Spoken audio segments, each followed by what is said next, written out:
Michel Topman, bonjour, Boker Tov. Bonjour Daniel Rick. Merci d'être avec nous ce matin. Je rappelle à nos auditeurs que vous êtes un expert, entre autres, dans le domaine du dossier iranien. Et c'est justement de cela dont nous voulons parler ce matin avec vous, parce qu'on parle beaucoup du corona, de rebondissement en Israël et peut-être même dans certains pays européens. Mais apparemment, d'après vos informations et vos sources extrêmement fiables, eh bien, on est encore bien profondément dans la première vague en Iran, et bien plus profondément en tout cas que ne le disent les données officielles fournies par le régime iranien, n'est-ce pas? Oui, alors vous savez, je suis toujours un peu sidéré de voir que toute la presse internationale continue d'expliquer que les États-Unis sont le pays le plus touché par le coronavirus, oui, du point de vue du nombre de morts. Alors c'est vrai en chiffre absolu, 120 000, 130 000, 140 000 morts. Mais c'est sur 330 millions d'habitants. Mais si on rapporte le nombre réel de morts par rapport à la population, c'est-à-dire 82 millions d'habitants en Iran, je pense que le nombre de morts en Iran est supérieur proportionnellement à celui des États-Unis, ce qui placerait l'Iran en tête des pays les plus touchés. Alors vous allez me dire, c'est bizarre ce que vous dites là, Michel Topman, puisque officiellement les Iraniens annoncent 9500 ou 9700 morts aujourd'hui. Ça ne serait pas la première fois que les Iraniens ne disent pas tout à fait la vérité, on va dire.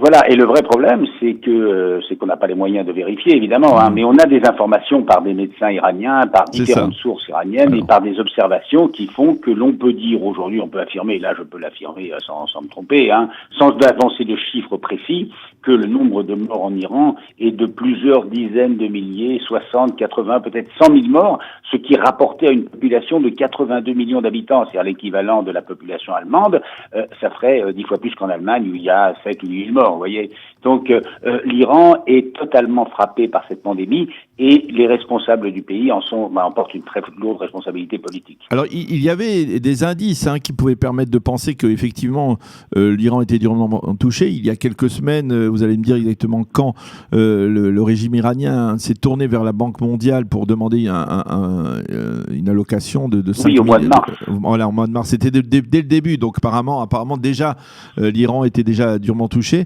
Ce qui était sans précédent. Les Iraniens en général ne réclament pas ne font pas l'aumône, on va dire, auprès de la communauté internationale. C'est la première fois depuis la révolution islamique en 1979 que le régime islamique met un genou à terre et s'adresse au FMI, c'est-à-dire une institution ONI pour le régime islamique, une institution occidentale, capitaliste, impérialiste, etc., pour demander l'aumône, demander 5 milliards de dollars pour aider le pays. Donc ça, c'était une somme qu'ils ont obtenue. Ils ont obtenu cette somme ou non? Non, ils n'ont pas obtenu parce que les États-Unis se sont posés, c'est ça, oui. Mais je vais vous dire, la réalité, c'est qu'effectivement, il faut aider le peuple iranien, car le peuple iranien souffre énormément. Cette épidémie de coronavirus s'ajoute à une situation économique déplorable, et situation économique qui est due en partie évidemment à l'incompétence du régime et à un système qui est un système corrompu sur le plan économique et sur le plan politique, mais aussi aux sanctions, parce que les sanctions américaines ont obtenu leur objectif, c'est-à-dire que le pays est économiquement exsangue. Je viens de voir là un chiffre. Les exportations de pétrole par l'Iran, le pétrole c'est la principale matière première de l'Iran, c'est la principale richesse, elles sont 10 fois moins importantes aujourd'hui, sur l'année de mars 2019 à mars 2020, qu'elles l'étaient entre 2011 et 2012. Donc le pays est au bord de la faillite. Et quand on rajoute à cela la baisse sensible du prix du pétrole, ça doit... Ah oui, c'est une catastrophe. Donc le peuple iranien mérite notre compassion, mérite notre aide. Et le problème, c'est évidemment, donner 5 milliards de dollars comme ça aux dirigeants islamiques iraniens, c'est quasiment la certitude que ça va partir dans la construction de missiles balistiques ou que ça va partir pour enrichir le Hezbollah. Non, il faut donner une aide ciblée qui aille directement à la population, et c'est évidemment très très difficile parce que le régime fait écran. Mais dans cette situation, le peuple iranien est aujourd'hui pris en otage. Alors justement, on peut s'étonner parce qu'il y avait une époque, il y a de cela quelques mois avant le coronavirus, où l'on disait que les États-Unis pouvaient, à travers les sanctions, les sanctions déjà imposées au régime iranien, essayer de provoquer une sorte de révolution, de réveil de l'opinion publique iranienne. Et on avait vu des manifestations, effectivement, qui avaient été, en tout cas, apparemment maîtrisées. Comment finalement expliquer que ces derniers mois, on n'est pas témoin de ce genre de manifestations, alors qu'apparemment, c'est de plus en plus dur pour les Iraniens? D'abord, les manifestations qui ont eu lieu en novembre 2019, donc il y a quelques mois, ont été des manifestations d'une ampleur inédite. Des centaines de villes ont été touchées. On a eu des manifestations dans les plus petites villes, et avec, c'était pas simplement des manifestations économiques, ça c'était le point de départ, mais des manifestations politiques contre le régime, avec des mots d'ordre mort à Khamenei, mort au tyran, donc le chef suprême, donc remettant en cause le chef suprême, et puis pas d'argent pour le Hezbollah, pas d'argent pour Gaza, de l'argent pour les Iraniens. Donc une remise en cause de la stratégie internationale, de la stratégie que je qualifierais d'impérialiste, d'extension de l'influence de l'Iran bien au-delà de ses frontières et surtout au Moyen-Orient. Le problème, c'est que la répression a été terrible. 1500 morts environ, d'après Reuters. Il y a plusieurs sources, mais moi je cite Reuters, qui est une agence internationale assez fiable.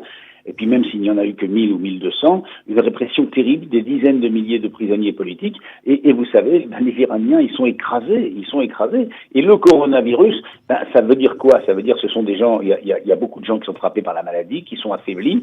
Et donc, bien évidemment, ce ne sont pas des situations propices à la révolte. Donc, l'idée un peu simpliste que les Iraniens, mis à bout économiquement, vont se révolter et vont renverser le régime, c'est une idée qui accourt dans la Maison-Blanche, mais qui est très difficile à réaliser sur le terrain, d'autant plus qu'il n'y a pas en Iran d'organisation politique capable de mener le combat contre le régime, de structurer une opposition et de le renverser, qu'il n'y a pas encore de leader aujourd'hui crédible. Donc tout ça est très très compliqué. Donc la situation, c'est le mécontentement, la révolte, le désespoir, mais est-ce que cela peut déboucher en positif sur un renversement du régime?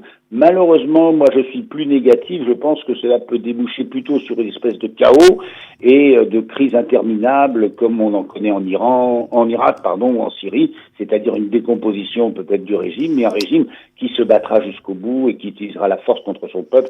Et donc ce sont des perspectives qui ne sont pas très très positives pour le peuple iranien. Alors ça c'est pour le peuple iranien, mais on va dire par rapport au conflit entre Israël et l'Iran, est-ce que vous avez le sentiment que justement cette crise et la gravité de cette crise peut freiner le programme du nucléaire iranien, peut redéfinir les priorités des Iraniens, ou finalement, envers et contre tout, malgré les difficultés, malgré les sanctions, malgré le coronavirus, les Iraniens restent focalisés dans leur volonté d'obtenir la bombe atomique? Écoutez, le problème, c'est que l'appareil politico-idéologico-militaire, théologico-militaire, c'est-à-dire les gardiens de la révolution, qui tiennent le pays, qui tiennent une partie de l'économie, parce que là tout est confondu, c'est-à-dire que l'économie, le militaire, le politique est confondu et dans les mains des gardiens de la révolution qui représentent avec leur famille, disons, environ, et les fondations religieuses, 20% de la population. Disons que c'est 20-25% de la population qui se reconnaît dans le régime. Leur stratégie, c'est la fuite en avant.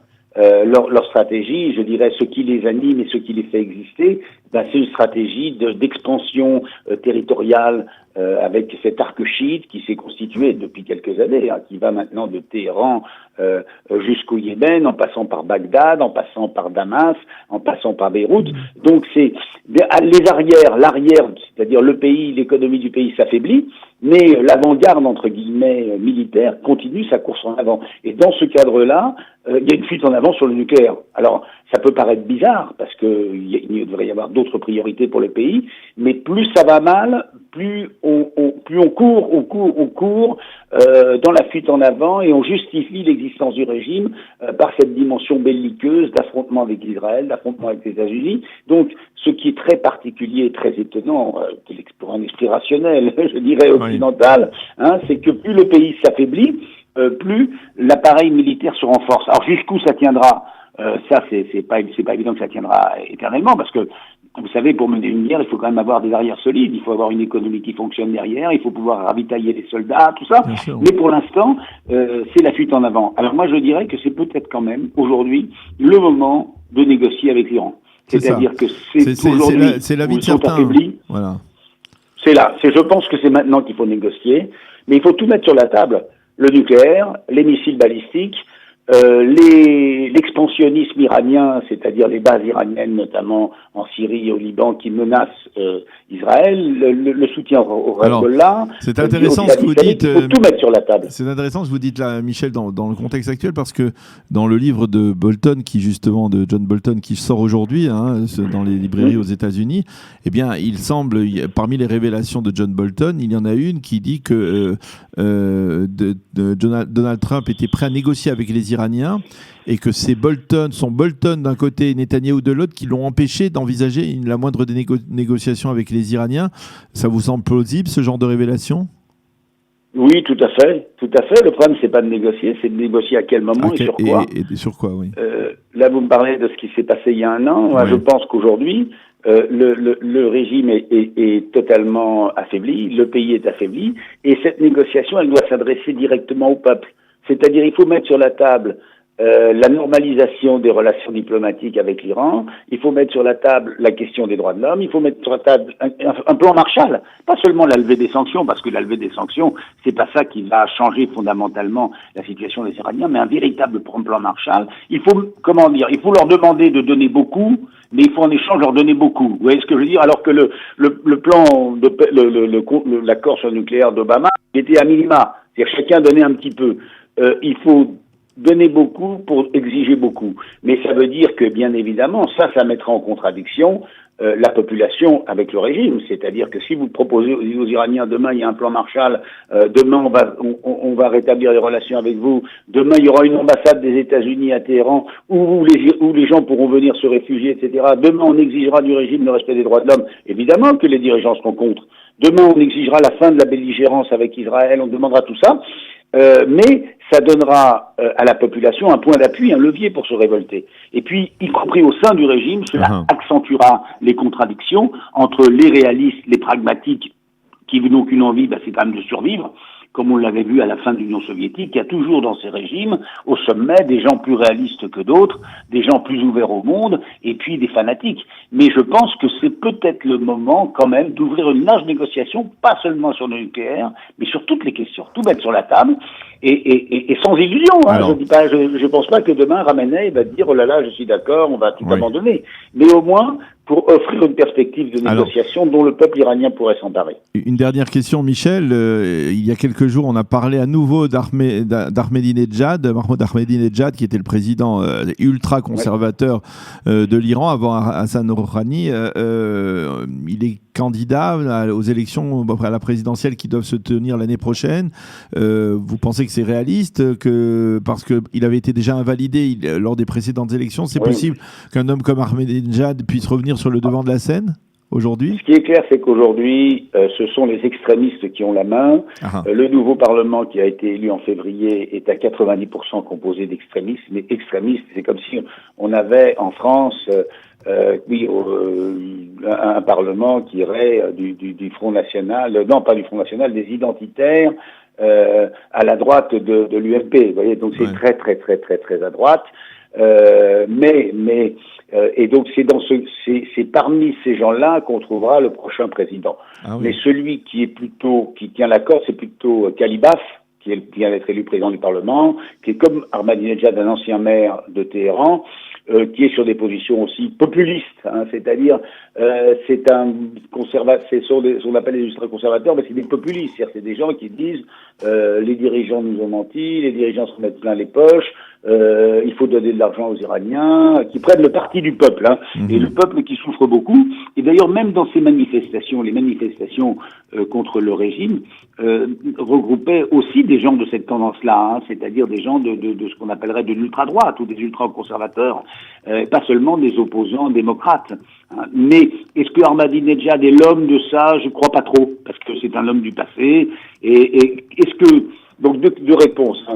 Ça sera certainement quelqu'un de cette mouvance-là, donc je dirais plutôt Kalibaf, qui émergerait à la prochaine présidentielle, donc un dur de dur, que Ahmadinejad, parce que Kalibaf est quand même plus présentable. Eh bien, Michel Taubman, c'était comme d'habitude toujours très passionnant de dialoguer avec vous, de mieux comprendre un peu ce qui se passe derrière le rideau, on va dire le rideau de fer iranien. Merci d'avoir été avec nous ce matin. Bonne continuation et bonnes vacances puisque vous êtes apparemment en vacances. À très bientôt, Daniel. À bientôt, merci, au revoir.